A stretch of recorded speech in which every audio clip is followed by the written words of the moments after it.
I've always been the quiet one in the family, the one who kept to myself, stayed out of the drama, and worked hard to avoid confrontation. It was never an issue, at least not until the day I found out what my sister and parents had been doing behind my back. It started innocently enough. At first, I didn't notice. They were always a bit closer to my sister, but I didn't think much of it. After all, we were siblings, right? We'd grown up together, shared laughs, fights, and the usual sibling rivalry. It was just part of being a family. But as time went on, things began to change. It was subtle at first. Small things. Like how my sister was always getting the bigger share of the family's attention, how my achievements were often brushed off in favor of hers. I told myself it was nothing, that I was overreacting, being overly sensitive. But deep down, something didn't sit right.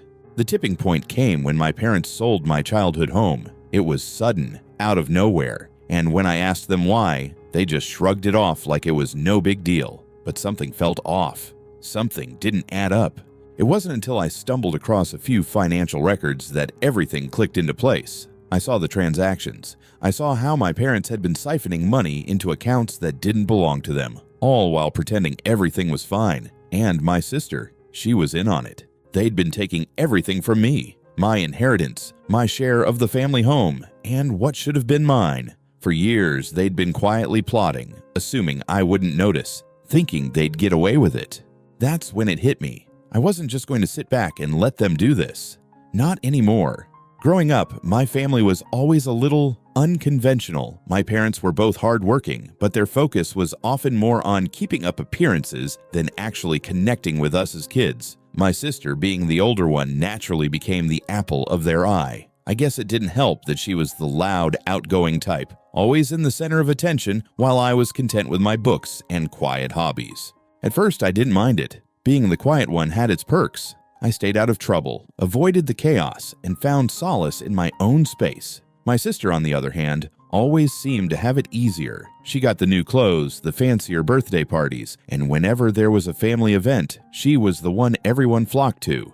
But it didn't bother me at first. I thought it was just sibling stuff. And maybe it was. Maybe I was just overthinking it all. Then came the part where I realized how much my parents leaned on her. For years, they had been telling me how proud they were of my accomplishments, but it always felt like something was missing. Their praise always seemed more like a formality. I'd do something noteworthy, win a contest, get a great grade, and they'd acknowledge it, but it was never with the same enthusiasm or attention they gave to her.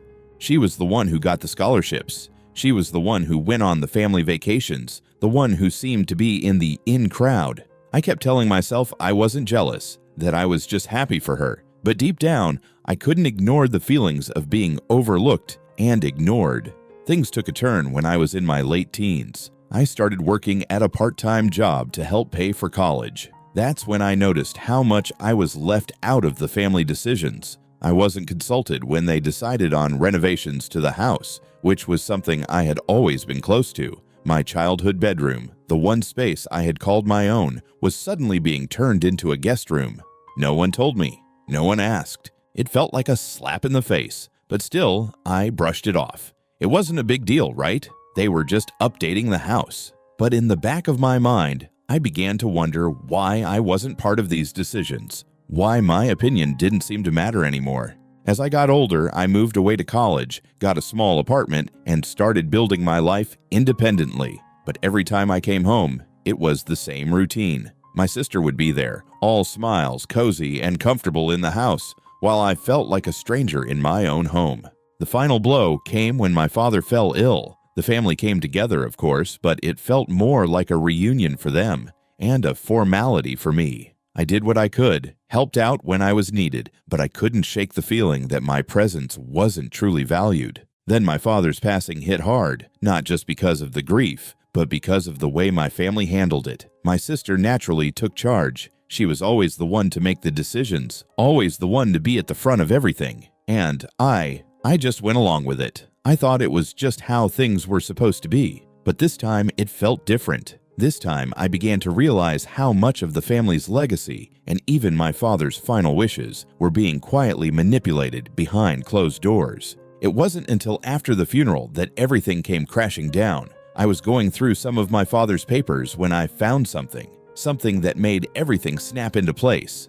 The house, the one I grew up in, was being sold, but not just any sale. My sister had already claimed it as her own. There was no discussion, no mention, just paperwork, signed, and a deal already made. My parents, who had always promised the house would be shared equally among us, had somehow left me out. My sister, with her convincing smile, had taken it all. And I had no idea.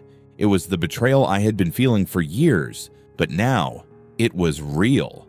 This was no longer just a feeling. It was a blatant, cold betrayal.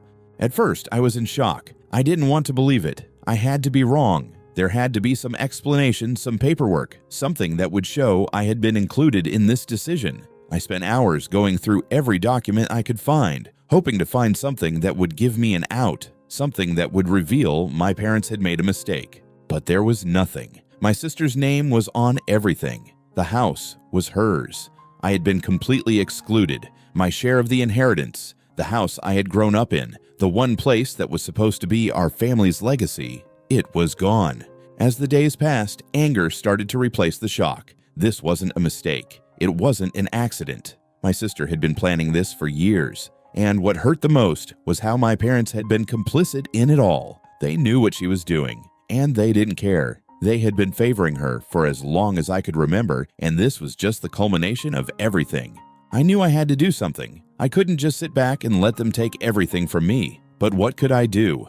I had nothing on them. I had no evidence, no real proof of their betrayal. It was their word against mine. And even though I knew my sister had orchestrated all of this, I didn't want to jump into some wild accusation without knowing for sure what had happened behind the scenes. So, I started paying closer attention. I became a shadow in my own family. I started asking questions, but I did it subtly, under the radar. Whenever I spoke to my parents, I'd bring up vague comments about the house, about their plans, anything that might reveal more of what had been going on.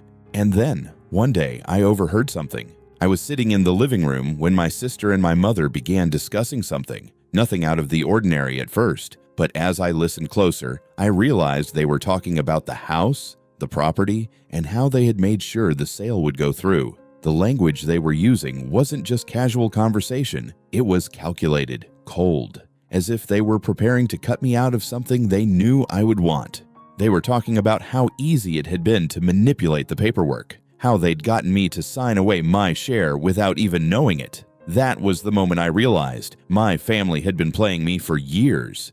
It wasn't just the house, it was everything. They had orchestrated everything to make sure I would have nothing.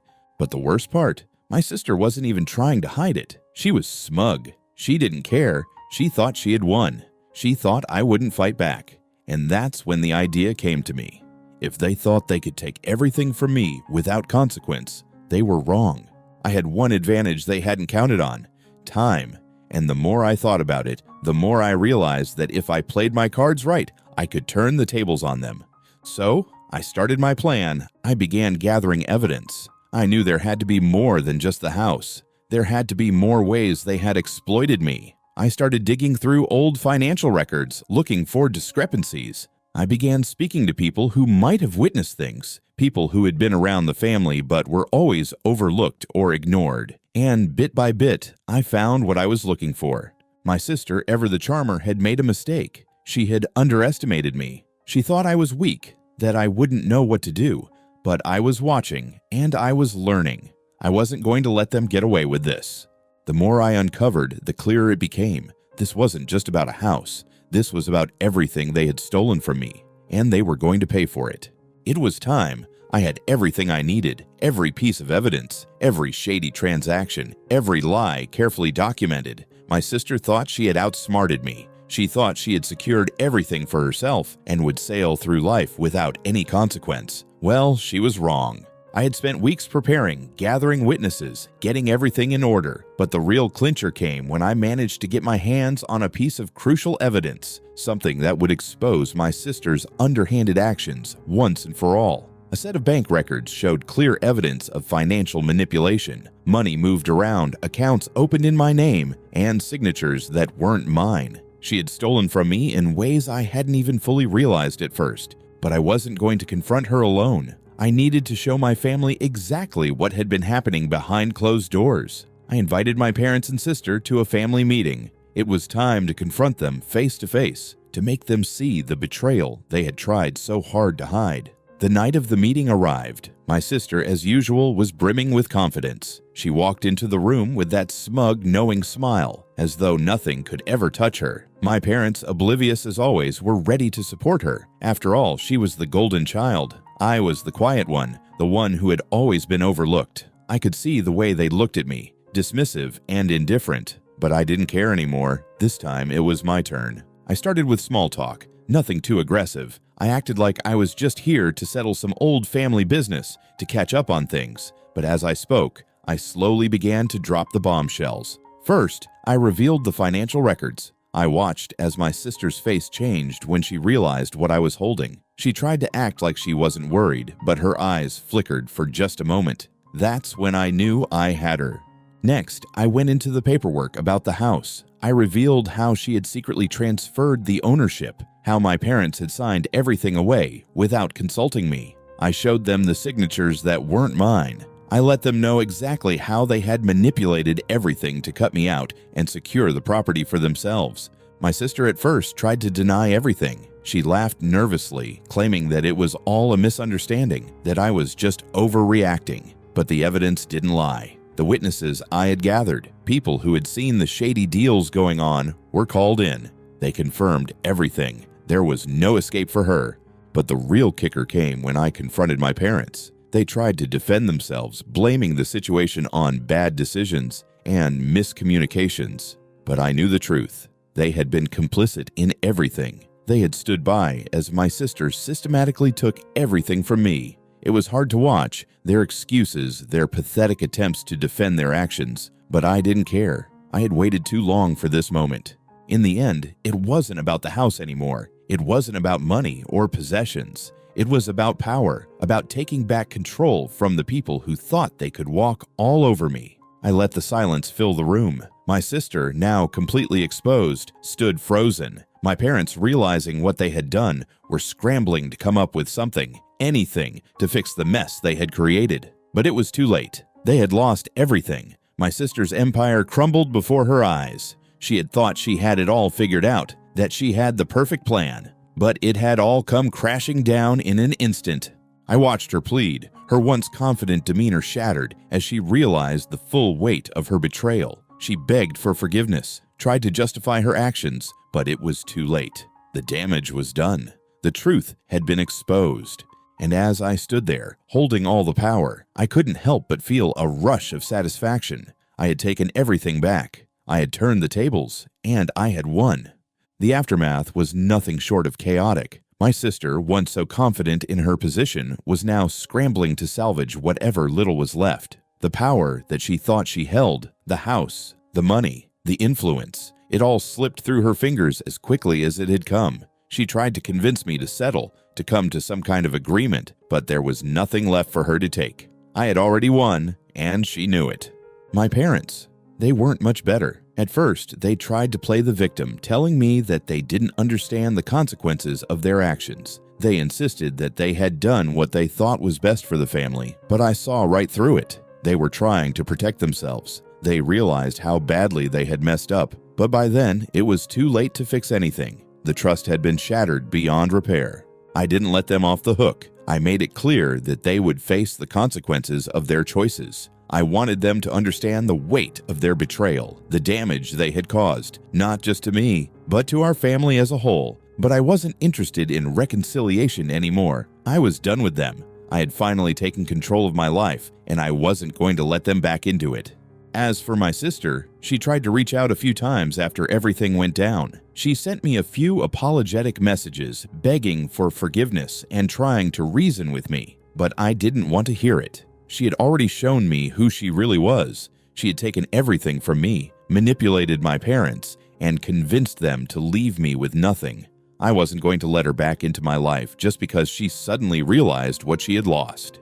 In the end, my sister moved out of the house, selling it to someone else as quickly as possible. She tried to make it seem like it was all part of some grand plan, but we both knew the truth. She had lost. She had thought she had everything figured out, but in the end, she was left with nothing. No house, no control, no family.